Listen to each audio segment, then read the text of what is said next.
My name is Marisol. I grew up in a small house in Merida, Yucatan.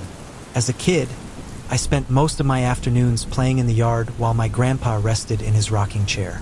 Sometimes he'd call me over to tell me stories. They weren't exactly happy stories, though. Over the years, I started to understand that he wasn't telling these stories just for fun. He was warning me. He said he was always lurking around, waiting for a moment of carelessness. At first, I took his words as superstition because no one else at home seemed to give them much importance. But he repeated the same story over and over again. One day they're going to come for me, girl. One day he's going to come for me. When he said it, I somehow sensed that it was true. By the time I was 8, I started to understand that my grandpa wasn't joking. I saw him praying fervently on multiple occasions, sometimes even after midnight. He'd get up quietly, go to the patio with his Bible, and stay there murmuring prayers. I'd wake up several times and listen to him. Those whispers lulled me to sleep. A couple of times, I followed him carefully and discovered him crying, clutching the small crucifix he always wore like a necklace. I didn't interrupt him, but the scene disturbed me enough to ask my mom, "Mom, why does Grandpa think something wants to take him?" My mom would reply that he had been very devout since he was young, but she never delved into the subject. "It's better not to inquire too deeply, daughter," she would tell me. "Your grandpa is burdened with many things we don't know about, and he doesn't like to talk about them." When I turned 10, my grandpa began to weave into his stories the idea that one day he had behaved very badly, although he never explained what he had done. "I was bad, girl. Very bad," he would repeat, "and he always looks for the bad ones." With all the innocence in the world, I went around the house asking what he meant by, "I was bad," and everyone just shrugged. My grandma, who had already passed away by then, never left a written explanation or a clear testimony. My mom didn't have any details either. "He never shared anything," she said. "He only mumbled certain things when he felt bad." A couple of years passed. I was already in high school, and my grandpa, getting older and older, barely left the house. One day, the family was startled because he disappeared without a trace. His room was open, the windows closed, and there was no note. Everyone was alarmed, fearing he had wandered off and didn't know how to get back. A search was organized in the neighborhood. The police didn't come right away because they thought maybe he had gone to a friend's house to get drunk or something, but as the hours passed, they became more scared. It wasn't normal for him to go out unannounced, much less for so long. That same day, night fell, and they still hadn't found him. I remembered how my mom called distant relatives, and Uncle Jose, who lived nearby, went alone to the outskirts of the city, convinced that my grandpa had gone into the mountains. This might sound strange, but it was a theory they came up with after searching the house and noticing a detail. The machete he had stored in a cellar wasn't there. He always joked about it, saying, "I'm going to kill him if he comes for me." And all this came about because of that meme about Grandpa fighting with him in the woods. As a joke, the family said that phrase was just to scare them away. But seeing him gone made everyone remember my grandpa's obsession with the idea that he was going to take him. A brigade of neighbors and relatives decided to go deep into the woods. It seemed crazy to them that such an old man had walked all the way there, but there was no other option. They had already searched everywhere. It was the only place left. Some went in pickup trucks, others on motorcycles, and the rest on foot. They carried flashlights and, occasionally, an antique weapon as a precaution. It wasn't very common for people to go to those parts at night because the woods were believed to be treacherous. Unclear trails, the occasional snake, and the risk of getting lost, of course. They spent hours combing through an overgrown area. Uncle Jose shouted my grandpa's name while my mom held a lamp with trembling hands. I couldn't accompany them because I was a minor, and they left me at home, but I heard the story later. Near dawn, one of the neighbors came running back and said he had found my grandpa. They found him lying on the ground several meters from a road that didn't lead to any ranch. He had the machete in his hand. He was unconscious and breathing very weakly. They carefully lifted him and carried him to the truck to take him to the hospital. When they arrived, a doctor told them he was dehydrated and slightly hurt on his right arm. His clothes were covered in mud, as if he had dragged himself. According to the doctor, The injuries on his arm looked like superficial burns, but they were oddly shaped. It was as if 5 giant fingers had pressed down hard. They didn't know what could have caused such a mark. There was also no indication that another human had attacked him. Besides, no local animal leaves a mark like that. The family was very confused. When he woke up, my grandpa said that he barely remembered the final moments before fainting. After recovering and returning home, the calmer, more resolute grandpa, with his better memory, told his version. He claimed it all started in the morning. While he was in the house, sitting in the kitchen drinking coffee, he began to hear a squeal not far from his position. He was already familiar with this squeal. It was a rodent. It was common to encounter them in that house because the house was old and they were next to a hill. He wasn't disgusted or afraid of these things, but he mentioned something very special. He said this rat gave him the creeps. He didn't know if it was because of its movement, the sounds it made. There was something about this rat that was causing him an irrational fear. He, being very careful not to scare it, stepped back, trying not to make the wooden chair creak so much. His idea was to surprise it with a stomp that would end its life. So he stood up, started walking towards it, and said that the rat didn't even flinch. Despite seeing him coming at full height, the animal didn't do anything. It just stared at him, and my grandpa's fear began to grow, but so did his rage. He wanted to end it all once and for all. "I'm not afraid of anything," he said. So he ran toward the animal and tried to stomp on it. But the animal, as fast as it could be, ran. It dodged between the furniture, dodging each of the attempts to kill it. Finally, the rat ran to the back room, where they kept brooms and old junk. He took advantage of the fact that there would be no escape inside and went to get a broom to kill it. But he says that the moment he grabbed it, he heard something that stopped him in his tracks. Inside the room, footsteps began to be heard, very loud footsteps. Footsteps that didn't belong to any small animal, but to something humanoid. He panicked, knowing that whatever was in there, it wouldn't be harmed by a broom. He went for a knife instead. By then, the footsteps had stopped. He entered the room, but saw nothing but shadows. He checked every corner, trembling a little, although he wouldn't admit it. Suddenly, the rat came out. He shot and ran toward the door of the house, and he followed her. He saw her head toward the open field toward the woods, and without thinking, he put on his boots and went after her. No one understood why he grabbed the machete at some point during the chase, but he said he didn't remember many details, only that the thought in his head was that the rat was him and he had to cut it off. When he reached the edge of the woods, he stopped to look at the trees. It was then, according to him, that he saw a very tall figure with gray skin levitating next to a tree. Although most of the family doubts this, he insists that he had seen something like a man without very clear features, but his skin was almost ashen. He felt a heavy air and didn't know if he ran or simply stood still. His memory was erased from that moment on. He said that everything was a blur. He remembered screaming and somehow feeling a burning sensation in his arm, as if something had held him tightly. When he blinked, he was lying on the ground, weak. He firmly believed that his blessed crucifix, the one his mother gave him decades ago, had protected him. He said that if he hadn't been carrying it around, it would have dragged him somewhere much worse. That was the story he told while the family listened attentively in their room. I wasn't there at the time of the explanation, so afterward, my mom repeated what my grandpa had said. I was surprised that he admitted to having felt fear. That was the part that impacted me the most because my grandpa always boasted of being a very brave man. Finally, I tell you that sadly, my grandpa passed away at the age of 98 in complete peace. And although at my age I no longer believe in anything paranormal, I do believe that the crucifix that was with my grandpa until his death truly protected him from a terrifying fate.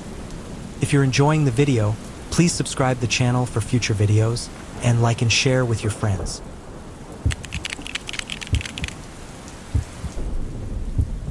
I'm Oliver. I'm telling this to you exactly as I experienced it, because remembering every detail still makes me nervous. I've been told to keep quiet, but I feel like sharing it is a way to release all the fear that still haunts my head. Ever since I was a kid, I heard mentions of a great aunt who supposedly died young in a convent. No one shared much about it, so I only had bits and pieces of information. My mom kept some old photos in a drawer and a nun's habit in her closet, but she wouldn't let anyone touch it. She said it wasn't an appropriate topic to discuss and didn't want to stir up unpleasant memories. This secrecy left me with more questions than answers, but since I grew up in a house where such matters were avoided, I learned not to dwell too much. The doubts returned when I turned 16. It was a day of general cleaning. My mom asked me to help her take out clothes and get rid of anything we no longer needed. With the curiosity I'd had since I was a child, I took advantage of any carelessness to snoop around a bit. In one of the upper drawers of the wardrobe, I found a package wrapped in plastic. As I moved it, I noticed a strong smell that stung my nose. It wasn't damp, but something that reminded me of church ceremonies. A very penetrating scent of incense. I carefully removed the bag and found a very long, dark robe accompanied by a folded veil. It looked very old. I even noticed some wear on the seams. Inside, I found a metal rosary with worn beads, as if it had been used for many years. At that moment, I heard my mom's voice behind me. She snatched the robe from me, almost desperately, and put it back. She seemed very upset, her frowning. She was clearly angry. She told me she wasn't at peace when she died. Don't touch her things. That attitude made me very nervous. My mom didn't usually speak to me in that sharp manner, especially not when it came to family matters. I wanted to ask her what it meant to say that she wasn't at peace, but her expression made it very clear that she didn't want to talk any further. That night, my mom locked herself in her room, something she wasn't used to doing. She continued like this for days. In the evenings, she would lock the door and spend some time there alone. I don't know if she was praying to her or if she was going through other things, but her face changed completely. Her eyes were tired, and she looked constantly worried.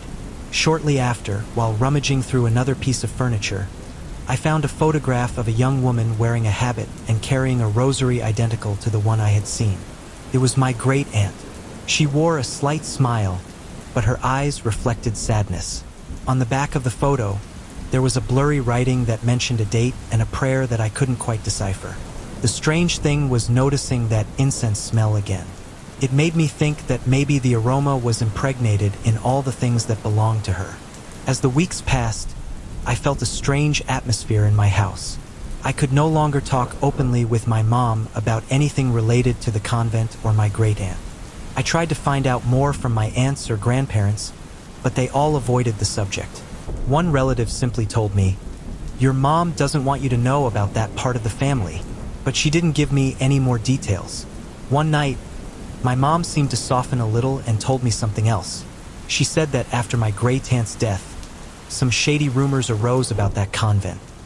Strange practices, nervous breakdowns, and inexplicable things the night my aunt died. Besides, according to her, the superior sent them a letter asking them to take care of her habit and other objects because her soul hadn't found peace.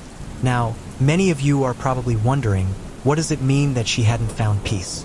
Well, this means that for some reason we still don't know, my great-aunt committed suicide. One day, we were invited to a rosary that was supposed to end at 8 p.m., but it ran almost an extra hour. It was the rosary of an elderly neighbor my mom loved very much. When it ended, we walked back to the house. It was only a few blocks away, so at 9 p.m., we were already opening the door. I felt a chill as soon as I entered and again perceived that much stronger scent of incense. I glanced inside, wondering if anyone had lit a candle, but I didn't see anything. I didn't want to worry my mom, so I walked toward my room. To get to it, you have to go through a hallway that crosses a corner where, as a child, my great-aunt prayed. That space had become a sort of simple altar with a crucifix, a lectern, and some holy cards, but it was no longer used for prayer. It remained there only as a memory. Mom walked a few steps ahead of me, and then I saw her turn her head toward the room where the prayer corner was. Suddenly, she stopped dead in her tracks, put both hands to her mouth, and let out a small sigh as if she'd run out of air. Then, after a second, she turned and blocked my path. She took my arm and pulled me decisively toward the kitchen, without saying anything at first. When I looked at her face, I saw that she was pale. She seemed like she wanted to cry, but she was holding it back. We entered the kitchen, and she hugged me tightly.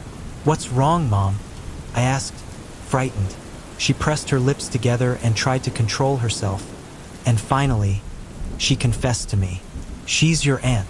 There she is." I froze. I didn't know how to react. I only managed to ask her if she was sure about what she had seen, but she didn't give any more information. She simply felt trembling. I noticed she was looking toward the kitchen door as if waiting for something or someone to appear. My heart started beating very fast, and I felt the need to look inside to see if this was real or not. We had to calm down. It occurred to me that maybe my mom had misinterpreted some shadow, but on the other hand, I couldn't ignore the reality of her expression. I decided to check it out for myself, even though I felt terribly afraid. She, for her part, refused to accompany me. She preferred to stay there, repeating that she couldn't bear to see her dead sister wandering around the house. I took a deep breath and walked back to the hallway. It was darker than usual, as if the lights had been dimmed. That area always made me nervous, but now my anxiety was much greater. I took one step after another, trying not to make a sound. I found it hard to swallow.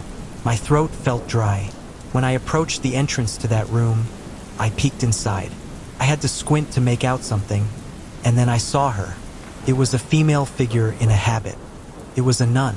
It took me a while to realize what was next, but the thing was already staring at me. I could tell her face was disfigured. It was certainly something that resembled my aunt, but her face didn't match. I don't know how to explain it. I heard something similar recently in one of the stories you send, where a person seems to have a human face, but somehow you know it's not human. But for me, this wasn't the scariest part. It was the realization that her feet weren't touching the ground. In fact, she simply had no feet. It was as if she was floating, or her feet vanished beneath her robe. I don't know, and I could smell the incense in my nose. I swear, I couldn't stay a second longer. I ran outside, almost tripping. When I reached the kitchen, my mom saw my face and knew immediately that I had seen something out of the ordinary too.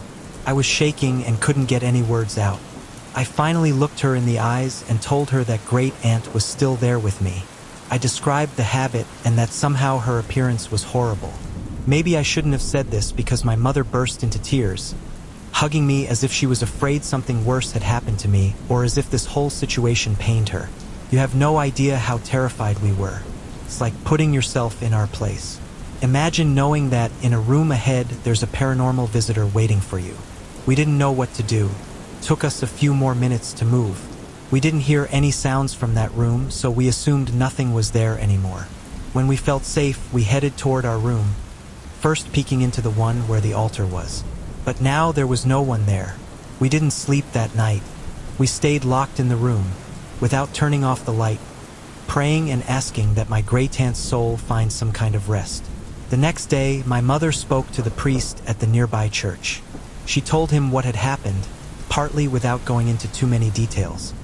He replied that they could offer a special mass to pray for my great-aunt's eternal rest. My mother thought it was the best option, because I didn't have the courage to take the priest to the house and explain the condition we found my aunt in, and I wasn't ready to see that apparition in the hallway again. So a mass was discreetly arranged in her name. It was just us and a couple of relatives. My mother, still afraid, spoke briefly with the priest before starting. He told us he would pray with special intention for my great-aunt's soul to be at peace and for any suffering to be removed. Do you think what they saw was indeed my great-aunt? Or do you think it was something more caused by the woman's sad end?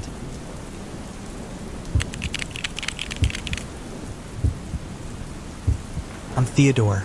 I'll tell you something that happened to me recently in my work as a tour guide. I show people around various historical sites, and among them is the main church of a town whose name I prefer not to mention. It's not the most famous church in the region, but it has interesting corners and architecture that always attract attention. However, a few days ago, I experienced something that left me restless and with a rather strange feeling. I couldn't find a better place to share it than right here with you. That morning, I arrived early to prepare everything. I always check the lighting, the condition of the pews, and the smallest details because visitors ask all kinds of questions. After a while, the tour group that had booked the tour arrived. There were about 15 people, maybe a few more. I greeted them, welcomed them, and began the typical explanation about the facade, the town's popular stories, and the paintings preserved inside. Everything was normal. I told them some interesting facts like how the church was built in the 10th century, that it still has a carved wooden altar, and that it has a side chapel that few visit. While I was talking, some people dispersed to take photos or look at the statues. I didn't stray far. I just moved from one side to the other to guide the group. And it was just at that moment that I noticed one of the gentlemen with a pale face. He didn't look that old.